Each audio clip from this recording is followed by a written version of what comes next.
Hello and welcome to Tuesday Newsday number 5, where we are going to attack the USMCA trade agreement. I've got kind of two different sides to this argument.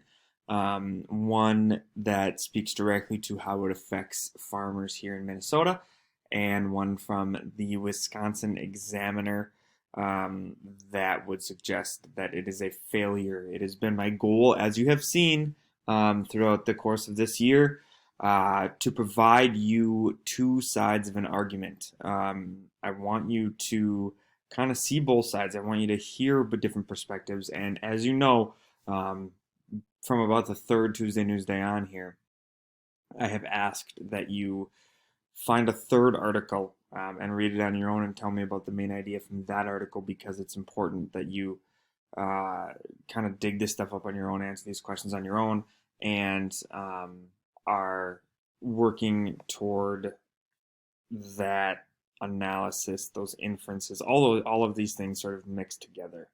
So I'm going to begin with the article on the left. The USMCA stands for United States, Mexico, Canada Agreement. It replaced what was called NAFTA. The acronym NAFTA stood for North American Free Trade Agreement. And hopefully these articles will sort of clarify some of the differences for you. Some of this is maybe more than you're aware with, as far as politics and things like that. But I hope that these articles clarify that for you. So let's take a look at these two articles. You have the opportunity to read these articles on your own. The links are provided in Edpuzzle to the right. But also, I have read them, and they are provided to you in a link as an audiobook as well. So go ahead right now and click those links or click that audiobook and read those articles. All right, so here we are at the worksheet.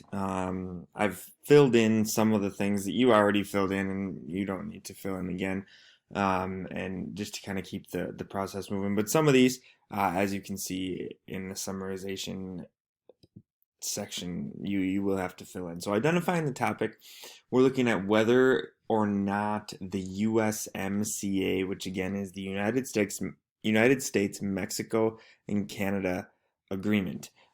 Is that good or not? And so for the first story, the one that addresses Minnesota more closely, write a 12-word summary now. Write a 32-word summary now. And now for the second article, the USMCA is a failure. Write a 12-word summary now. Write a 32-word summary now.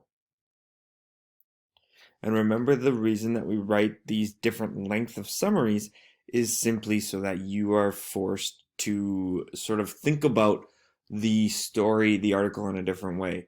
You're forced to be more concise, obviously, with the 12-word, and you can expand a little bit more. You might have, commas in a list in the 32-word summary, whereas in the 12-word, you have to try to be more specific. And it's hard for me to give you immediate feedback on this because they are quite subjective, and you could have said a lot of different things.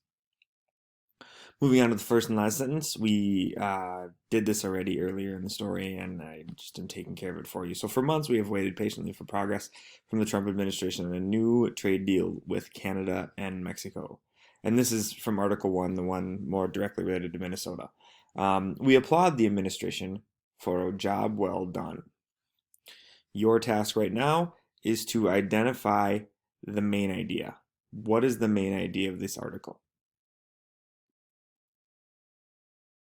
If you wrote something to the effect of that there are changes and benefits that NAFTA, the North American Free Trade Agreement, did not have, and it also has less restrictions. If you wrote something similar to that, or were able to recognize that out of the article, you definitely get your points for that. Just as long as it's close to that, because again, English is a bit subjective in what we're taking from it.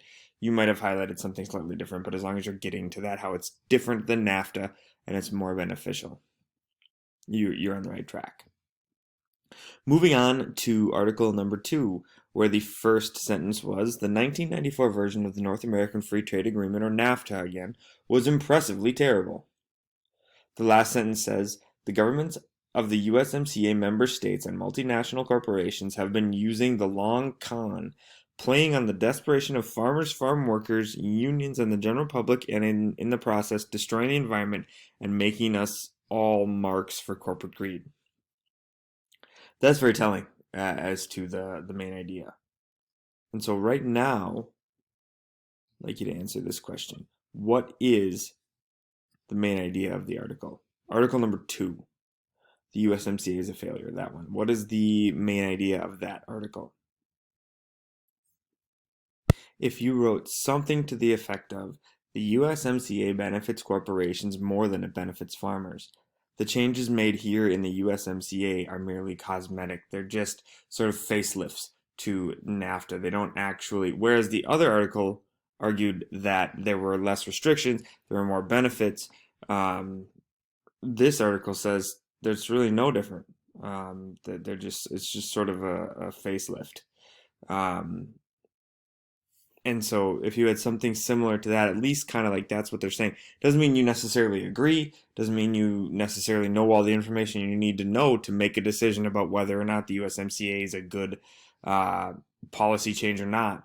The point is that you can identify the differences in the articles, sorry.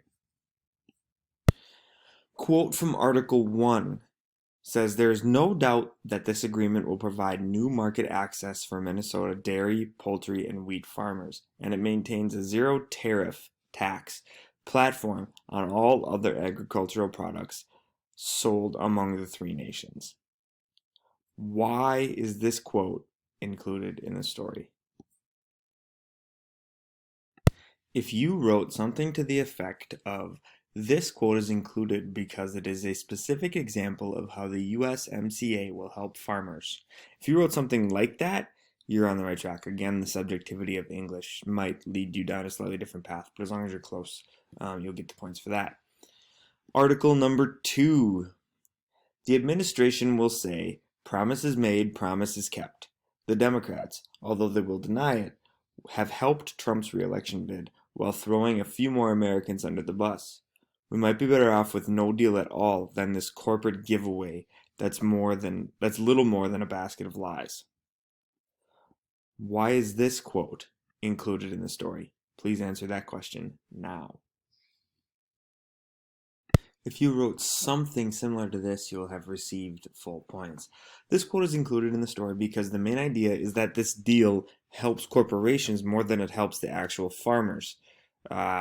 And this quote supports that claim. So if you wrote something similar to that, you're on the right track. Tone and bias.